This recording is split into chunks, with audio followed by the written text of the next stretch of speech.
mic. Yeah. All I need is one mic. Yeah. All I need is one mic. Hey everybody, welcome back to One Mic, and today I'm here to talk about Season 2, Episode 1, the Season 2 premiere of HBO's House of the Dragon, entitled A Son for a Son. Sometimes the title needs explaining, but today, not so much. So, nearly 2 years after the Season 1 premiere, House of the Dragon has returned. Before I even get started talking about this episode, I want to talk about the build-up to this premiere. Back when Game of Thrones was airing, it was appointment television. It seemed like everybody in the world was settling down on Sundays at 9 to see what would happen next. Since then, we haven't really had much of anything that was appointment television, at least not to that degree, including House of the Dragon itself. But I think that's about to change, and House of the Dragon is about to grab that baton from its predecessor. And the promotion leading into this premiere was incredible. All of these, not even just American, these world brands, landmarks, celebrities, dropping banners, choosing sides between Team Green and Team Black. This could not have gone any better for HBO than it did. I mean, sure, maybe the ratings come in and they're not great. It's presently the 19th, Wednesday. I haven't seen the ratings. Then again, I don't look for them.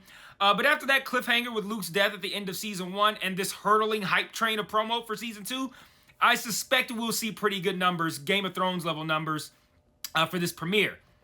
As for the episode itself, I think it was your standard Game of Thrones-esque premiere. A complaint I internally harbor against shows nowadays is that they do a poor job of bringing you up to speed for a new season if the show's been on a hiatus for a while. Game of Thrones has always been good at using that premiere episode to simultaneously set up new plot lines and character arcs, but also kind of blend in reminders of what happened in the previous season. They also do really good previously on recaps before the show even starts anyway. And the best thing about the Game of Thrones ones is because there's so much shit going on in the Game of Thrones property, the previously on only shows you shit that's relevant to what you're about to see. I love that, and I think more shows should adopt that. So this Season 2 premiere of House of the Dragon took Game of Thrones playbook and ran with it, reminding us of the end of Season 1 and everything that happened there, setting up some new intrigue for this season, but not being all business by ending the episode with a top, brutal Game of Thrones type moment. So let's get into it. Hey everybody, I just want to take a small break from this review to talk about the various other ways you can engage with me on other platforms. If you're so inclined, and I understand why you wouldn't, I am an acquired taste, but you can join the Patreon where you can get extra content like retro reviews, where I review old shows and movies to see if they still hold up today, Mike's Musings, where I talk about shows I'm watching that I don't cover on the channel, or Mike's VOD, where you can commission me to watch a show, which I will then review on the channel. And if you want to engage with me and chat with me more directly, I also implore you to join the Discord and follow the Facebook page. I set up channels in the Discord for all of us to discuss the shows I'm reviewing on the channel, and I also drop new videos in there since it's the easiest platform for me to share to from my phone. The Facebook can be really fun because I sort of live comment on shows I'm watching, often while under the influence, I'm not going to lie. And I'll also share news there, both about television and film and about myself as well. So if you like my content, you want to be more engaged, you think I'm charming, or you simply want to show support, feel free to sign up for the Patreon or join the Discord or Facebook today. Links to all platforms are in every video description. Remember to share all my shit to your respective social media platforms. And now back to this review. We open the episode with... Wait. Before we even get into the episode, they changed up the title visuals again. And I don't know if I like this one. It seems like it's some sort of tapestry forming, but it's a lot more difficult to discern what we're seeing as it's happening. Regardless, it's always fun to be so accustomed to a show that every little change, and not that this one's little, but every little change is exciting and of note. But no, we actually open the episode at a place where I'm sure that we've all missed dearly. I know that I have one of my favorite places in all of Westeros, Winterfell. And let me just say, the voiceover that we hear at the beginning of this scene, I loved it. I love the consistency of the accents. I've said it a million times before, and I'm going to say it again now. It's paying attention to the little things that separate a good show from a great one. And that accent consistency, a lesser show wouldn't do that. And therefore, it wouldn't create that warm feeling on the inside where I knew I was hearing a Stark before I saw a face or heard a name. Like, it felt like home. Like, sounds like Ned, but I know it's not Ned. But still, it feels like Ned. And then I immediately went into, like, I just love how consistent they are with the Northerner accent. But no, it wasn't Ned. It was his ancestor, Cregan Stark. If you recall from the end of Season 1, Rhaenyra sent Luke and Jace to essentially get a temperature for the loyalty of the Baratheons and the Starks. Kind of a fool's errand for Jace, as we know how the Starks are loyal to a fault, to a death. But that's neither here nor there. The tallying of who's supporting who is actually a big part of this episode. They run through who is taking whose side in that small council meeting that Aegon allowed his son Jaehaerys to come to. Harrenhal and the Vale seem like they're going to be a couple of pretty big gets that are still left on the table. Side note, shout out to the many times I've watched Game of Thrones or read material on it or studied maps.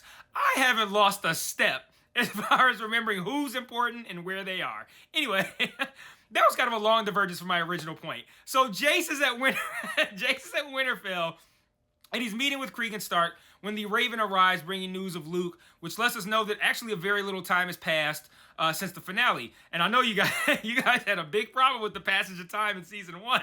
But anyway, back at Dragonstone, Rhaenyra is missing and Daemon is pissed. He's ready to fly to King's Landing to kill both Vhagar and Aemond. Daemon gives a lot of people shit in this episode for failures that led to Luke's deaths, starting with Rhaenys in this scene and reminding her how none of this would have happened if she had just wiped out the Greens when she had the chance, which is a very rude and accurate thing to say. Rhaenys tells him that Rhaenyra is essentially trying to find Luke's body to verify that he's dead because a mere raven isn't enough to accept such horrific news. Rhaenyra does later find Luke's remains, or at least his cloak, but that's enough. She returns to Dragonstone and speaks what I believe are her only words of the episode: "I want Aemon Targaryen." So Daemon's like, say less, and begins his mission of vengeance using the White Worm. That's the woman from last season who we know was accepting payment to give secrets to Otto. And she's another person that he rudely lays a guilt trip on, a deserving guilt trip. He uses her to find a secret way into the Red Keep, and he pays two guys, well, I don't know if he pays them, I'm assuming he does, two guys named Blood and Cheese to kill Aemond. Mind you. The two make their way to the top of the tower looking for Aemon, and they just miss him. They arrive in the room that him and Kristen were in moments after they left, but they do go to another room, the nursery, and discover Aegon's sister wife, Helaena, in the nursery with their son and daughter. They're twin sons and daughters. Son for a son indeed, like the episode title says. Blood and Cheese in the episode by decapitating young Jaehaerys, another horrific moment that was again foreshadowed by Helaena earlier in the episode when she talked about being scared of the rats. If you don't remember from last season, whenever Helaena talks, that shit is a big clue about something fucked up that's going to happen later. So keep your ears open whenever Helaena talks as the season progresses. Also, I did feel like, this scene, the baby killing scene, I felt like it played out a little sloppily. You have the twins, and for what it's worth, I feel like the show hasn't done a good enough job emphasizing the fact that Aegon and Helaena have twins. But then it's unclear which one is which. They both look the same, and to be honest, they both look gender neutral. But you could have easily had Blood or Cheese check the genitalia. Open up a diaper, there's a dick, this is the boy. But no, they didn't do that. And I don't see why you wouldn't do that in a world where relatives fuck and marry and they plan on decapitating a baby in moments. Like, I don't feel like it's too much for them to just be like, yeah, let's have Blood and Cheese look down a diaper. And then they have the whole thing regarding whether or not Helena's telling the truth about which kid is which, and it unnecessarily muddy what I thought was what is a pretty straightforward event, just the murder of Jaehaerys. Now, of note here, and this is the only time I'm going to do this, this is actually a lesser version of how it played out in the book. I hate myself for citing the fucking book, but it's necessary here. And the only reason I'm mentioning it is because if you're going to change from the book, change it to something that's better and or more effective. So for those who are curious, in the book, at this point, Aegon has 3 kids. The 2 twins, a boy and a girl, and a younger boy named Maelor. It's named after a previous King Maelor who, I think if you remember, or is it Magor?